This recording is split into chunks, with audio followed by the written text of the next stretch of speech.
Was will Gott eigentlich mit meinem Leben? Was ist ihm sogar am wichtigsten? Genau darüber hat Tobi Teichen am 1.1. gesprochen. Eine krass weise Message. Wir werden auch nächsten Silvester da wieder das Jesus First Camp haben. Melde dich an über den Link in der Beschreibung. Jetzt aber öffne dein Brain für den brillanten Tobi Teichen. Ich habe euch zwei geniale Erfindungen Gottes mitgebracht, mit denen ich heute die Message zusammen machen darf. Und zwar ist einmal der Niklas und die Zoe. Zoe, dich hat Jesus... Die Zoe hat Jesus vor 16 Jahren erfunden und dich hat er vor 15 Jahren erfunden. Und das Geniale ist, dich kenne ich seit du 8 Jahre alt bist und dich seitdem du 3 Jahre alt bist. Und das Geniale bei euch ist, ihr seid heute auf dieser Bühne, weil ihr Jesus liebt und euch dieser großen Bühne stellt. Deswegen vielen Dank, dass ihr es mit mir gemeinsam macht. Und Zoe, du darfst jetzt gleich durchstarten. Einen Totenapplaus für die beiden auf dieser Bühne. Yes, boah, ihr seid alle so lieb, Leute. Meine Güte. Hey, wir haben eine richtig krasse Zeit hinter uns. Ich weiß nicht, ob dein Hirn auch so voll Information ist. Ich fand die Sessions alle so krass gut. Aber wir wollen uns heute und jetzt in diesem Moment einfach nochmal genau anschauen, was ist Jesus eigentlich wichtig? Was ist Jesus wichtig? Was ist seinem Herzen wichtig? Was wünscht er sich für uns? Und dazu habe ich dir eine wunderschöne Bibelstelle mitgebracht, die steht in Markus 12, Vers 28 bis 31. Ein Schriftgelehrter hatte diesem Wortwechsel zugehört und war von der Antwort beeindruckt, die Jesus den Sadduzäern gegeben hatte. Er ging zu ihm und fragte ihn, welches ist von allen Geboten Gottes das Wichtigste? Jesus antwortete, dies ist das wichtigste Gebot. Hört, ihr Israeliten, der Herr ist unser Gott, der Herr allein. Ihr sollt ihn von ganzem Herzen lieben, mit ganzer Hingabe, mit eurem ganzen Verstand und mit all eurer Kraft. Ebenso wichtig ist das andere Gebot. Liebe deinen Mitmenschen wie dich selbst. Kein anderes Gebot ist wichtiger als diese beiden. Wir sollen ihn von ganzem Herzen, mit ganzer Hingabe, mit unserem ganzen Verstand und aller Kraft, die in uns steckt, lieben. Das finde ich ein richtig krasses Statement von Jesus. Und ich habe euch eine Story mitgebracht, wie wir manchmal reagieren können. Bist du ready? Es ist eine coole Story. Ist nicht meine, aber sie ist cool, okay? Stell dir vor, da existiert so ein Mann, okay? Und der hat einen Hund. Und ich weiß nicht, vielleicht hast du einen Hund, mit dem muss man rausgehen. Und eines Morgens geht dieser Mann mit seinem Hund spazieren und der geht an so einem richtig, richtig schönen Pfad entlang an einem See. Also super Szene. Es ist mega schön und er geht da lang und dann wirft er diesen Stock, weil das macht man so mit Hunden, um die ein bisschen zu bespaßen. Und der Hund rennt sofort hinterher, aber der Mann zieht nicht so ganz genau, er wirft halt in den See. Ja, Hund rennt hinterher, plötzlich läuft er übers Wasser, holt diesen blöden Stock und kommt übers Wasser zurück. Ein Hund. Und der Mann total perplex ist, voll verwirrt, ist so, Junge, was ist mit meinem Hund los? Habe ich zu viel für den gebetet oder was? Super perplex, fragt sich, ob er einfach komplett gestört ist, weil er gerade gesehen hat, wie sein Hund übers Wasser gelaufen ist. Und dann fällt ihm ein, vielleicht nehme ich einfach morgen jemanden mit, mach das nochmal. Und wenn der das auch sieht, dann weiß ich, dass ich nicht alleine verrückt bin. Aber wen soll er mitnehmen? Keine Ahnung. Da fällt jemand, ja, er hat einen Nachbar, den kann er einfach mitnehmen, so, weil die sind close, diese Bros, das geht. Und am nächsten Morgen gehen sie wieder zusammen los. Er hat seinen Nachbar dabei und auch seinen Hund und er wirft den Stock ins Wasser. Der Hund rennt wieder übers Wasser, holt den Stock, kommt übers Wasser zurück. Aber jetzt dreht der Mann sich zu seinem Nachbar und ist so, by the way, ist dir irgendwas aufgefallen? Bei meinem Hund oder so? Nachbar so, ja? Dein Hund kann nicht schwimmen. Ja, dein Hund kann nicht schwimmen. Also mir ging es ja kann man applaudieren natürlich für den Hund. Mir ging es jahrelang so wie dem Nachbarn. Wenn es um Glauben ging, war ich genauso ignorant wie er. Er hat zwar ein Wunder gesehen, aber er hat eigentlich nur den Fehler gesehen. Also er sieht nicht, dass der Hund über Wasser sieht, sagt nur, der kann nicht schwimmen.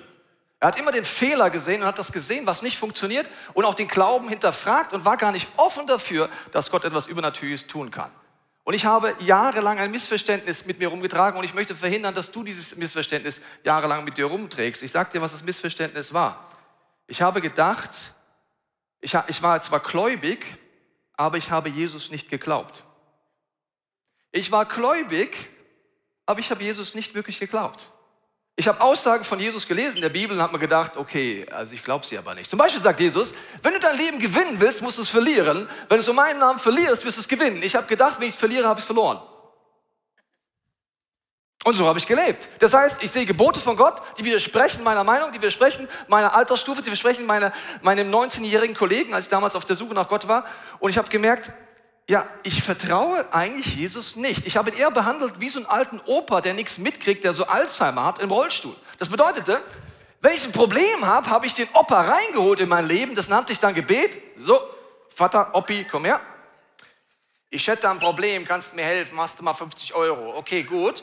Nach dem Gebet, wenn es wieder besser ging, habe ich den Oppi wieder rausgefahren aus meinem Leben und habe mit meinem Leben nichts mehr zu tun gehabt. Und alles, was er über das Leben gesagt hat, was dem widersprochen hat, was der Mainstream meiner Generation war, habe ich zwar gehört und ich habe an Gott geglaubt, aber ich habe Jesus nicht geglaubt. Und das ist dramatisch. Wenn du so durchs Leben gehst, ich kann nur sagen, dann lebst du in so vielen Kompromissen, die dich nicht erfüllen werden und du verpasst komplett das, was Gott vorhat. Ich mache dir ein Beispiel.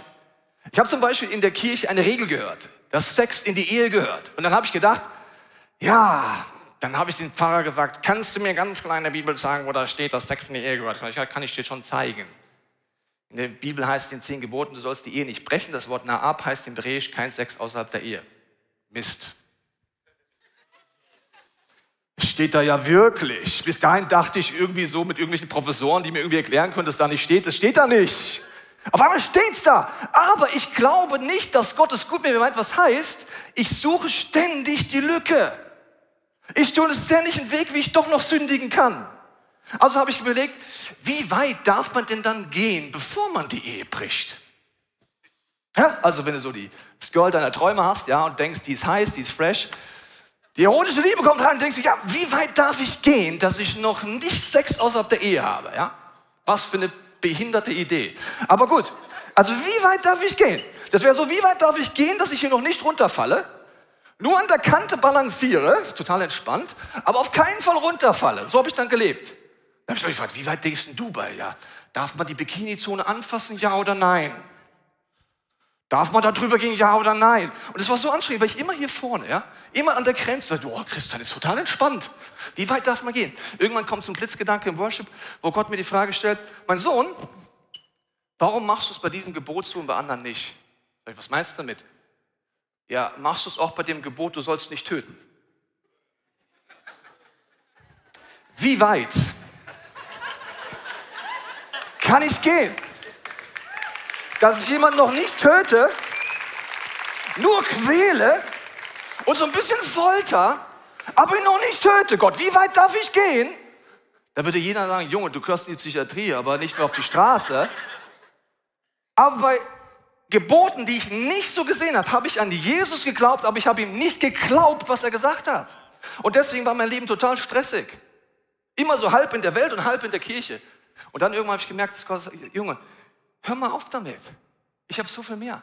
Fang mal an, die Bibel aufzuschlagen, anstatt immer zu überlegen, wie weit darf ich gehen, bevor ich ein Gebot breche. Gott sagt, meine Gebote sind Angebote für dich, damit du lebst. Was ist denn das Leben? Junge, geh mal weg von der Kante, wie weit darf ich gehen? Erforsche mal, was es alles da hinten gibt. Schau mal auf diese Bühne, diese Metapher. Ich fange an, darüber nachzudenken, Gott, was denkst du über Mann, über Frau? Wow. Was denkst du über Liebe? Und dann entdecke ich auf einmal auf dieser Bühne Sachen, wo ich denke, wenn ich von der Kante weggehe und nicht nur auf den einen Baum schaue, den ich nicht habe, was ist denn das? Wow, romantisch. Ein Keyboard. Gott sagt, er ist Eros-Liebe. Agape-Liebe. Filio-Liebe. Dieses Lied habe ich übrigens geschrieben, um meinen Bruder zu ärgern. Ich kann eigentlich gar nicht Klavier spielen, er ist sehr musikalisch. Ich habe mir überlegt, weil er sich immer so schön aufgeregt hat, als ich 14 Jahre alt war, ich muss irgendein Lied schreiben. Und was er sich immer aufregt, weil ich habe dann so gemacht und dann so. Er hat gesagt, hör auf mit dem Billele. Aber das ist nicht der Punkt, das ist nur ein kleiner Funfact. Also der Punkt ist, ich erkundige jetzt Sexualität, Liebe, Romantik und merke, wie dumm ist es da an der Kante zu sein. Gott hat mehr vorbereitet. Dann lese ich weiter, wow, jetzt geht es um Sex in der Bibel. Krass, was steht denn hier alles? Oha, wow, seit ich von dieser Grenze weg bin, So eine Frau ist komplex. Alter Falter. Was gibt's denn hier alles zu entdecken? Es gibt jetzt, okay, es gibt den Körper. Krass. Es gibt die Seele. Es gibt den Geist. Jetzt sagt Gott, das soll zusammenkommen. Ich dachte, es geht nur um Sex. Nee, es geht um...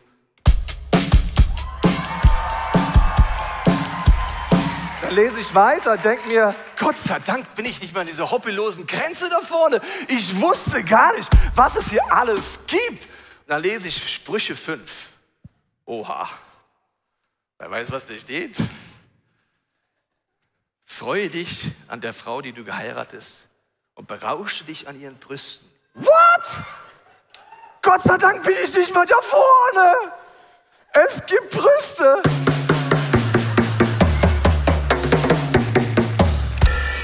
Wow. Und ich denke mir, Jungs, Sunday Night, geht weg von der Grenze. Das ist hobbylos. Versucht doch nicht halb in der Welt zu sein. Kommt mit, es gibt mehr. Wow. Es gibt mehr zu entdecken. Es gibt hier ein Backstage, Leute. Kommt von der scheiß Bühne weg. Kommt hier hinten hin. Und ich denke mir, es hört überhaupt gar nicht mehr auf. Ich muss das, was ich über Mann und Frau lerne mit meiner Frau, jedes Jahr bei einer Ehekonferenz verarbeiten, um noch zurechtzukommen, was Gott alles für Pläne hat. Aber jahrelang habe ich hier vorne gedacht, wie weit darf ich gehen? Ich bitte dich, hör auf damit. Fang an, das Wort Gottes aufzuschlagen und zu sagen, was hast du vor Gott in meinem Leben? Und im September hat Gott mir den Impuls gegeben, dass mein Jahresziel für dieses Jahr ist, Gitarre zu lernen. Alter. So. Dave Cool ist mein Vorbild, Brother. I love you. So, und dann habe ich gemerkt, dass während ich jetzt so die ersten Gitarrenschritte gehe, Gott zu mir redet darüber, wie wunderbar seine Gebote eigentlich sind. Warum? Ich fange in der Bibel zu lesen, lauter Dinge, wo ich erstmal denke, die beschränken mich. Warum bin ich da vorne an der Kante und warum will ich ausbrechen? Weil ich ja Gott misstraue, dass wenn ich seinen Geboten folge, dass es nicht gut für mich ist und dass ich dann nicht frei bin. Ich will ja frei sein, in was auch immer. Ich habe es in Sexualität gemacht, du kannst es in Finanzen machen, du kannst es im Sabbat machen. Es gibt überall so viel zu entdecken. Ich denke, dass das Freiheit ist und Gott sagte, Junge, ist das Freiheit, was du da machst? Freiheit ist, meine Schönheit zu entdecken. Und dann lese ich auf einmal in der Bibel und merke, dass die Gitarre für mich ein Bild ist. Ich kann die Gitarre jetzt in absoluter Freiheit nutzen, wie ich will. Zum Beispiel sagen, ich sehe es gar nicht ein, das so wie Dave Cool zu machen, ich mache es jetzt so. Warum? Ich bin so frei. Und ich spiele einfach so Gitarre. Warum? Weil ich es kann. Ey, das ist aber nicht, wie die Gitarre erfunden ist. Mach sie andersrum. Okay, gut. Aber dann habe ich doch die Freiheit, einfach nur zu spielen, wie ich will, oder? Ich spiele einfach, wie ich will. So. Weil ich so frei bin. Nee. Gott sagt hier, all meine Gebote beschränken dich zwar am Anfang gefühlt, aber fühlen dich in Freiheit. Die Beschränkung sorgt für Schönheit. Und das ist etwas, wenn du die Griffe anfängst, dann merkst du einfach, okay, da steht in der Bibel, Gott lieben, also G-Dur, Gott lieben. Gut. Dann Christus lebt in mir, C-Dur, okay. Gut. Dann D. Dir allein gehört alle Ehre, das schränkt mich alles ein. Gell? Gott zu ehren schränkt mich eigentlich ein. Christus in mir schränkt mich irgendwie ein. Gott zu ehren schränkt mich irgendwie ein. Oder ihm die Ehre zu geben, schränkt mich auch ein. Aber ich verstehe auf einmal, dass Gebote wie die Griffe sind. Wenn ich sie anfange zu nehmen, kommt Schönheit in mein Leben rein. Weil auf einmal etwas entsteht in meinen Beziehungen, in meiner Sexualität, in meinen Finanzen, was schön ist. Ich kann es noch lange nicht so schön spielen wie Dave. Aber nachdem heute der erste Tag 2025 ist, mein Jahresziel ist, probiere ich jetzt kurz ein Lied aus mit euch. Und zwar, das habe ich auch geübt, aber ich muss das ablesen. Ja? Okay.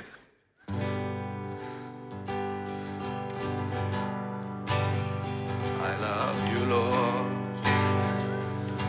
for your mercy never fails me. All my days I've been held in your hand. And I wake up till I lay my head. I will sing of the goodness of God. All my life you have been faithful. All my life you have been so, so good.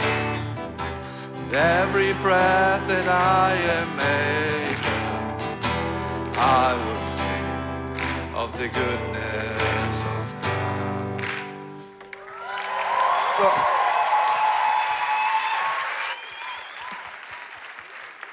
So, Freiheit kommt, wenn wir Gott vertrauen. Wie hast du erlebt, wenn wir Gott nicht vertrauen, dass nicht Freiheit kommt? Yes. Ich erlebe leider ganz oft in meinem Leben, dass ich einfach straight am Ziel vorbei renne und nicht Gottes Gebote halte. Und mir ist was sehr, sehr Krasses daran aufgefallen, wie Jesus uns Gebote gibt. Weil Jesus gibt uns Gebote nicht, um uns einzusperren, um uns, hart gesagt, abzufacken, uns zu nerven, um uns irgendwas wegzunehmen, sondern um uns in Freiheit zu führen, wie Tobi gerade richtig schön gesagt hat. Und ich erlebe das selber oft. Ich kenne das sehr gut, dass ich das Ziel verfehle. Und ich saß letztens in der Schule mit einer Klassenkameradin und wir haben so ein bisschen gesmalltalkt.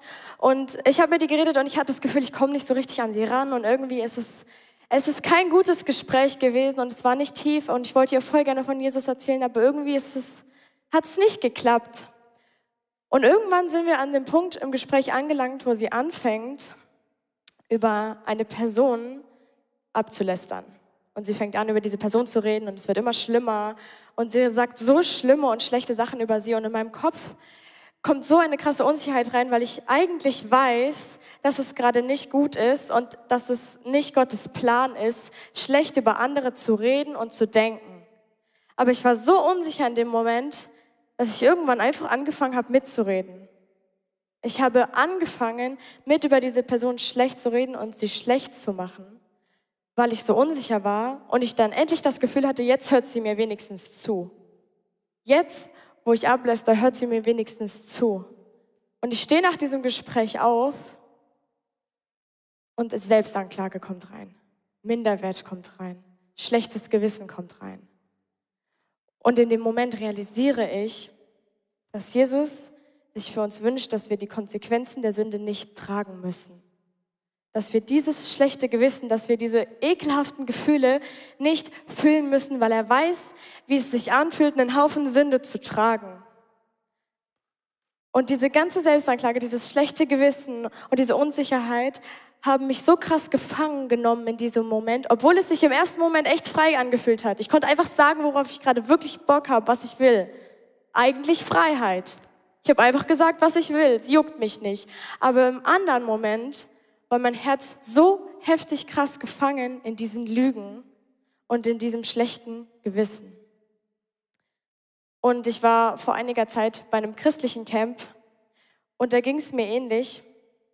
Ich habe eins von Gottes Geboten wieder nicht halten können. Und ich bin an dem Ziel vorbeigerannt und ich bin da angekommen und eigentlich war es eine christliche Freizeit und ich weiß nicht, was Freizeiten so für dich sind, aber für mich ist das voll easy. Du brauchst da nicht so crazy gestylt hinkommen und vielleicht stickst du auch mal, weil sorry, es ist ein Camp, so man schläft in Zelten oder in irgendeiner Unterkunft und es ist easy, aber ich komme da an und ich steige aus und Junge, das sah aus, als wäre ich gerade auf einem Laufsteg, Leute. Wirklich. Und es war total schlimm für mich, weil ich nicht meine Favorite Pieces eingepackt hatte und jetzt nicht irgendwie krass geguckt habe, dass ich da gestylt ankomme. Und alle sahen so gut aus, außer ich. Und ich habe angefangen, mich zu vergleichen. Ich habe mich selber schlecht geredet und ich habe mich mit jeder einzelnen Person dort verglichen. Oh, der sieht viel besser aus, Junge. Der Pulli, der ist so cool. Warum habe ich den nicht? Junge, hätte ich doch mein Glätteisen mitgenommen, Leute. Und es kam alles hoch. Und hat es sich gut angefühlt? Nein. Ich war frei, mich zu vergleichen und mich mit anderen abzugleichen, aber mein Herz hat es gefangen genommen und hat es eingesperrt und es hat wehgetan. Meinem Herzen hat es wehgetan und es hat sich vielleicht ganz kurz gut angefühlt, schlecht über jemanden zu reden oder sich zu vergleichen, weil was soll ich machen? Aber in meinem Herzen hat es mich kaputt gemacht. Und das ist nicht, was Jesus sich für uns wünscht. Gebote kommen nicht aus einem Hass uns gegenüber, sondern aus einer tiefen Liebe, um uns frei zu machen. Wenn wir Gott misstrauen, fühlt es sich kurz frei an, aber wir enden immer in Unfreiheit. Wenn wir Gott vertrauen, fühlen sich Dinge oft kurz am Anfang unfrei an, weil ich etwas nicht mitmache, aber führen mich zur Freiheit. Es ist ein neues Denken, was das Reich Gottes mit uns will. Die Story am Anfang gelesen, das Wichtigste für Gott ist, dass wir ihn lieben, den Nächsten wie uns selber. Und ich möchte nochmal die Definition von Jesus selber vorlesen zum Thema Glauben wir ihm eigentlich. Und ich möchte ja nicht, dass du einen Fehler machst wie ich, dass du gläubig bist, aber Jesus nicht glaubst. Ich lese dir vor, was seine Definition von Liebe ist. Johannes 14,15, wenn ihr mich liebt, werdet ihr meine Gebote befolgen. Wow. Wer meine Gebote annimmt und danach lebt, der liebt mich wirklich. Und wer mich liebt, den wird mein Vater lieben und auch ich werde ihn lieben und ihm zu erkennen geben. Das heißt, wenn ich weggehe von der Bühnenkante, anfange zu entdecken, was Gott sich eigentlich wirklich vorgestellt hat für mein Leben, kommen diese Sachen rein. Die Bibelstelle geht weiter, den Nächsten wie mich selber lieben. Das ist Jesus wichtig, wie die Liebe zu ihm und ihm zu vertrauen, den Geboten, das zu entdecken und nicht mehr in diesen Compromises gefangen zu bleiben. Warum? Er liebt uns, er will uns wegnehmen von dem Stress hin zu Schönheit, von dem, was er eigentlich vorhat. Und den Nächsten lieben wie mich selbst bedeutet, dass bei der nächsten Liebe ein sehr schöner Punkt kommt, nämlich Selbstliebe bedeutet,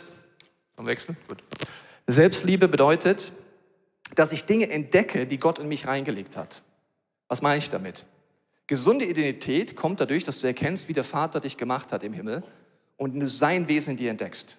Also so ein Kleiner war, hat er dann irgendwann angefangen, darüber nachzudenken, was hat er eigentlich von Papa und Mama. Dann hat er gemerkt, Papa, von dir habe ich die Hautfarbe, richtig cool, ich bin immer braun. Mama, von dir habe ich die Nase, Gott sei Dank, und nicht Papas Nase. Und so hat er einfach durch die Sachen durchgegangen, was man so als kleines Kind macht. Er hat Gott sei Dank auch viele andere Wesenszüge noch, die wir nicht haben, aber er hat entdeckt, wie er gemacht wurde.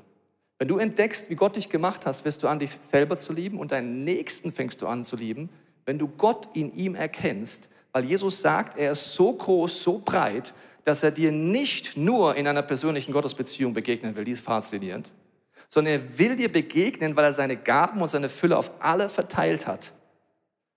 Und das sind nicht nur wir im Raum, das wäre schon crazy. Auf alle von uns hat er Wesenszüge verteilt und Christus will dir nicht nur direkt begegnen, sondern durch deinen Bruder, deine Schwester, weil er dem was anvertraut hat, wo er durch die Person zu dir wirken möchte. Und das ist ein tiefes Geheimnis, was Jesus auch wichtig ist, dort reinzukommen. Er möchte nicht, dass wir verwöhnte Einzelkinder sind. Oft sagen Leute so, es gibt nur me and my Jesus. Wenn du das bleibst, bist du ein verwöhntes Einzelkind. Ich habe dir mal Varianten mitgebracht. In der schlechten Variante, ja, dann bist du geistig so.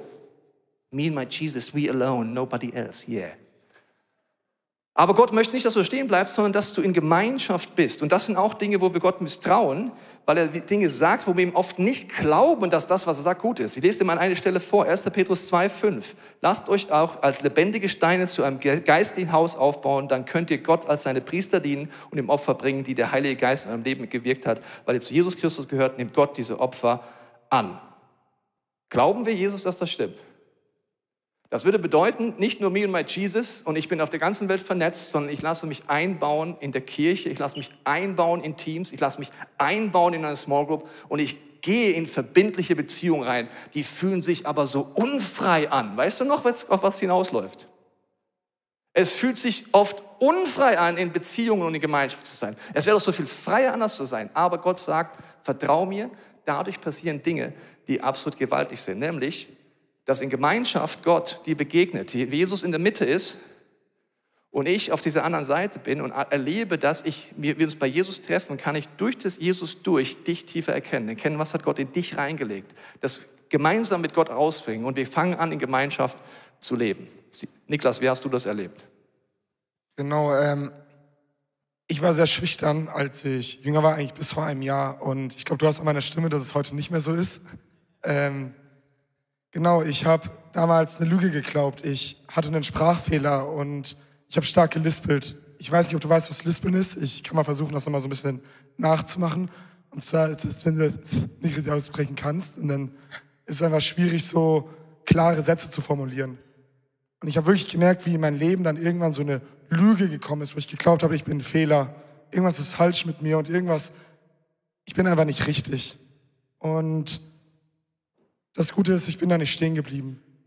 Ich hatte nämlich, wie gesagt, Leiter und diese Leiter haben nämlich nicht, wie ich, der neben dem Kreuz stand, diesen Jungen mit Sprachfehler gesehen, sondern die haben durch dieses Kreuz geschaut und haben einen Jungen gesehen, der klar sprechen konnte und der ein geliebter Sohn Gottes war.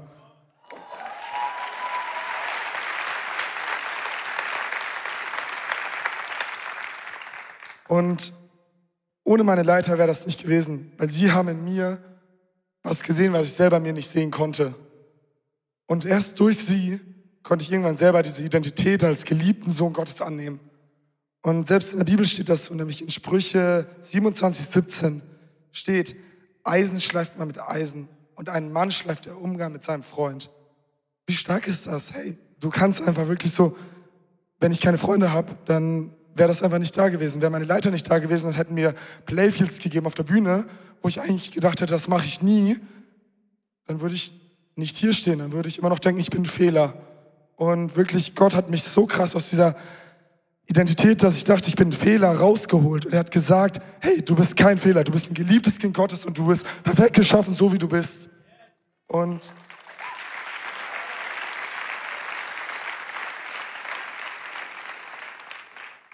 hey, und bei mir war es der Sprachfehler. Aber ich weiß nicht, was es bei dir ist. Vielleicht ist es Menschenfurcht.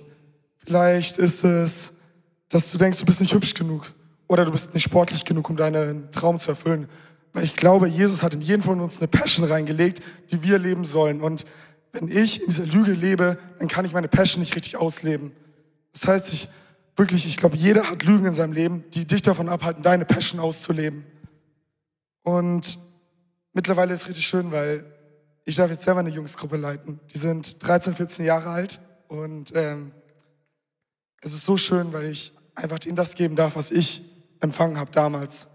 Ich darf ihnen wirklich so eine Zuversicht geben und einfach wirklich so stärken in den Decken und ich darf sie durch dieses Kreuz sehen. Ich sehe sie nicht neben dem Kreuz, sondern ich sehe sie durch das Kreuz. Und es ist...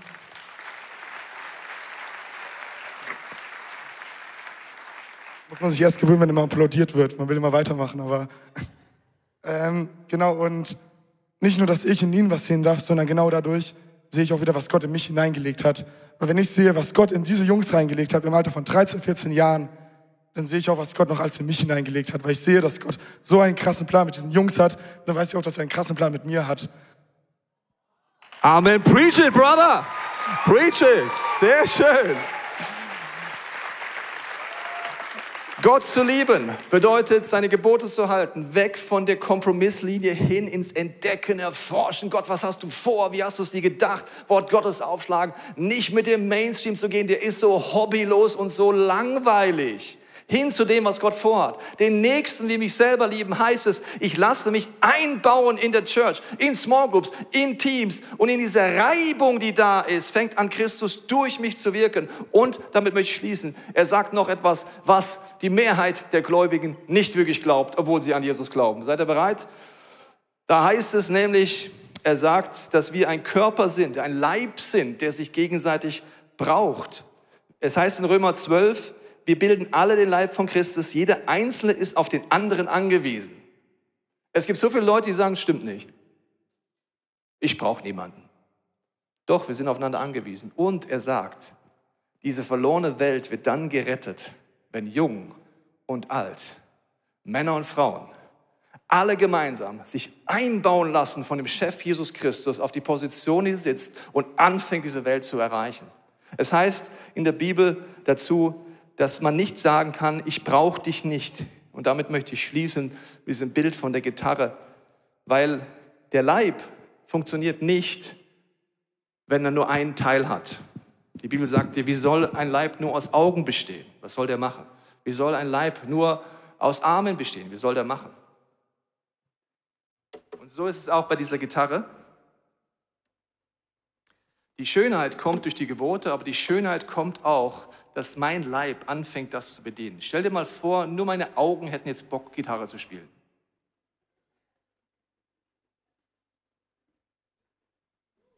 Krass. Die Augen würden es schaffen, dass der Kopf und der Hals mitmachen.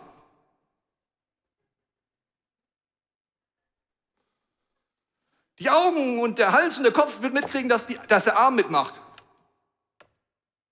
Aber keine Finger.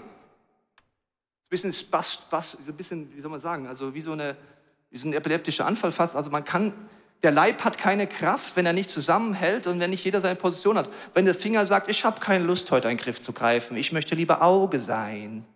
Hä? Du bist dafür geschaffen, den Griff zu machen, erst wenn alles zusammenkommt. Meine Augen, mein Hirn, der Blutkreislauf, das Herz, alles bis hin zur Niere, die Gott sei Dank gerade funktioniert, sonst würde ich umfallen. Und die Finger, alle gemeinsam sorgen dafür, dass eine Schönheit in die Welt kommt. Und deswegen möchte ich dich heute fragen, was Gott dir zeigen möchte zum Abschluss dieser, Dave, was du alles machen musst auf der Bühne. Mikrofon nehmen und Gitarre wegtun. Komm mal nach vorne, ich brauche dich jetzt gleich. Kannst jetzt hier schon mal kommen. Dave, cool, ich liebe ihn und die ganze Band. Das ist super. Ich möchte dich einladen, jetzt einen Moment zu nehmen, wo wir eine Stille nehmen. Und zwar, ich glaube, dass Gott heute zum Ende der Jesus First Konferenz uns an unterschiedlichen Punkten ansprechen möchte. Den einen wird er zeigen, mein Sohn, meine Tochter, komm weg von der Kante. Er wird dir konkrete Lebensbereiche zeigen, wo du versuchst, gerade immer in Kompromissen zu leben, anstatt zu sagen, Herr, 2025 ist ein Jahr, wo ich damit aufhöre. Ich kehre um und sage, lass mich entdecken die Schönheit in diesem Lebensbereich, egal was das ist. Lass mich die Schönheit deiner Gebote entdecken. Mach mich zu einer Person, die nie aufhört zu forschen, was du vorhast. Vielleicht ist es aber auch, dass du merkst, du misstraust Gott, dann kannst du es ihm auch sagen. Oder du merkst, dass Gott dich challenged, dass du ein Teil des Leibes bist. Das fühlt sich genauso begrenzend an wie ein Gebot am Anfang. Aber Gott sagt, es führt zur Erfüllung, nicht nur von dir, sondern dass diese Welt gerettet wird. Dass deine Schule gerettet wird, dass deine Uni gerettet wird, dass dein Land gerettet wird. Weil jeder Einzelne sagt, Jesus, ich glaube nicht nur an dich, sondern ich glaube dir.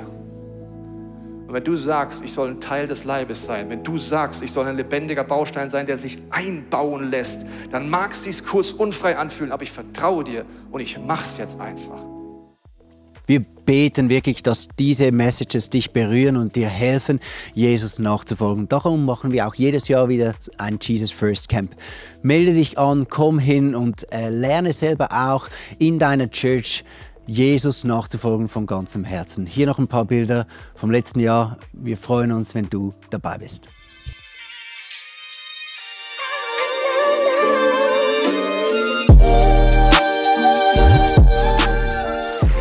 Jesus first bedeutet, alles andere muss sich dem beugen. Seinen perfekten Plan. In Jesus Christus ist die Zeit des Wartens eine Zeit des Werdens. Du bist ein Sohn und eine Tochter Gottes. Nichts kann dir diese Würde von Jesus nehmen.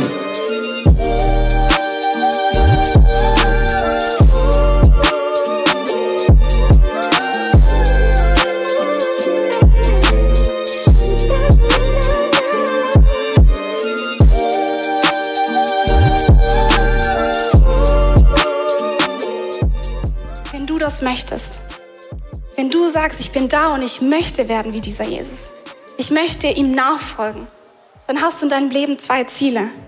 Werden wie Jesus und das tun, was er getan hat.